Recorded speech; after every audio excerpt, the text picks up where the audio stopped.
Hello friends, welcome back to my channel. আজকে আমি চলে এসেছি তোমাদের সঙ্গে আরও একটি নতুন হেলদি এবং মজাদার বেবি ফুডের রেসিপি শেয়ার করতে। তো আজকে আমি তোমাদের সঙ্গে শেয়ার করব মাছের ঝোলের রেসিপি। তো শিশুদেরকে প্রথমে তোমরা কিভাবে মাছের ঝোল বানাবে সেই রেসিপিটা আজকে আমি তোমাদের সঙ্গে শেয়ার করব। তো চলো, এই রেসিপিটা বানানোর জন্য তোমরা দেখতেই পাচ্ছ এখানে আমি একটি নিয়ে নিয়েছি মাছের একটা ছোট পিস। তো আমি পেটের দিকটাই নিয়েছি, এর ফলে কিন্তু কাটাটা কম থাকবে। আর এখানে দেখো নিয়ে নিয়েছি আমি কালো জিরে, আর নিয়েছি ছোট্ট একটা কাঁচা লঙ্কা।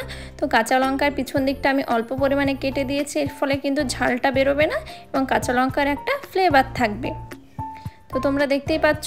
তারপরে আমি এখানে নিয়ে নিয়েছি হলুদ, অল্প পরিমাণে জিরে বাটা, পেঁয়াজ বাটা, আদা, আর নিয়েছি টমেটো। তো টমেটোগুলোকে দেখো একদম পাতলা পাতলা স্লাইস করে কেটে নিয়েছি।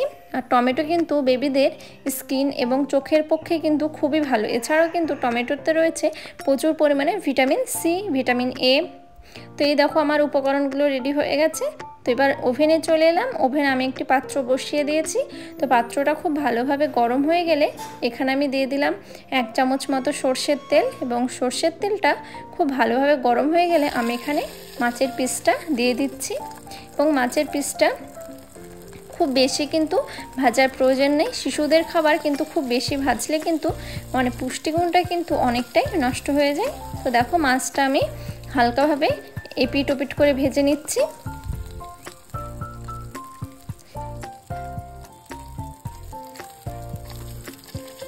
এটা কিন্তু একেবারে লো আঁচে করবে মাছটা, নাহলে কিন্তু পুড়ে যাওয়ার সম্ভাবনা থাকবে। তো মাছটা আমি এবার তুলে নিচ্ছি।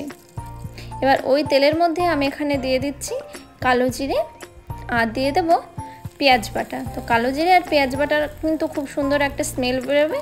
তখন কিন্তু তোমরা এখানে দিয়ে দেবে জিরে বাটা, আদা বাটা। এবার খুব ভালোভাবে নাড়াচাড়া করে নেবে। এরপর আমি এখানে দিয়ে দিচ্ছি টমেটো স্লাইসগুলো।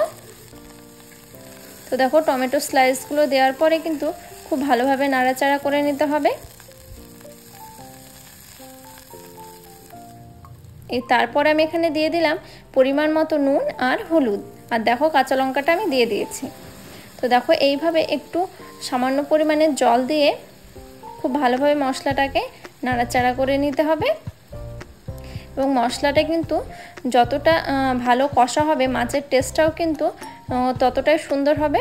তো দেখো এবার আমি মাছটা দিয়ে মশলার সঙ্গে খুব ভালোভাবে কষিয়ে নেব। বেবিদের রান্নাও কিন্তু খুবই টেস্টিভাবে বানানোর দরকার আছে, নাহলে কিন্তু বেবিরা খেতে চাইবে না। তো দেখো এইভাবে আমি মশলার সঙ্গে মাছটাকে আরও একটু কষিয়ে নিচ্ছি। এর ফলে কিন্তু মশলার যে ফ্লেভারটা থাকবে সেটা কিন্তু মাছের মধ্যে অনেকটাই চলে যাবে। তো এইভাবে কিন্তু একেবারে লো আঁচে দিয়ে মাছের সঙ্গে মশলাটাকে খুব ভালোভাবে কষিয়ে নিতে হবে।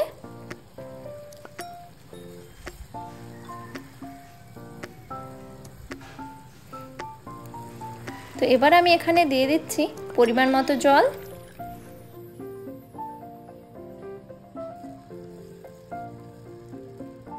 তো পরিমাণ মতো জল দিয়ে আমি খুব ভালোভাবে সমস্ত উপকরণ নাড়াচাড়া করে মিশিয়ে নিয়েছি। এবার আমি একটি ঢাকনার সাহায্যে ঢেকে রাখবো। 4 থেকে 5 মিনিট পরে ঢাকনা তুলে আমি আরও একবার খুব ভালোভাবে নাড়াচাড়া করে নেব। আর মাছের ঝোলটা ফুটে উঠলেই কিন্তু আস্তে দিয়ে দেবে। তো মাছের ঝোলটা আমার প্রায় হয়ে এসছে। এবার গ্যাসের ফ্লেমটাকে অফ করে দিয়ে ঢাকনা দিয়ে আমি 5 মিনিট মতো ঢেকে রাখবো। এরপরে আমি একটি বাটিতে মাছটাকে তুলে নিয়েছি। তো দেখো কত সুন্দর কিন্তু রেডি হয়ে গেল বাচ্চাদের জন্য সুপার হেলদি একটি রেসিপি। এই রেসিপিটাই কিন্তু বাচ্চাদের ইমিউনিটি বুস্ট করতে, বেবিদের ওয়েট গেইন করতে এবং বাচ্চাদের মুখে রুচি আনতেও কিন্তু খুব ভালোভাবে হেল্প করে। তো তোমরা যদি চাও অবশ্যই রেসিপিটা একবার বাচ্চাদের বানিয়ে খাওয়াতে পারো। তো এই ছিল আজকে আমার রেসিপি। তো রেসিপিটি ভালো লাগলে অবশ্যই একটু লাইক করো, আর পরবর্তী ভিডিও পাওয়ার জন্য আমার এই চ্যানেলটি সাবস্ক্রাইব করো। Thank you watching for my video.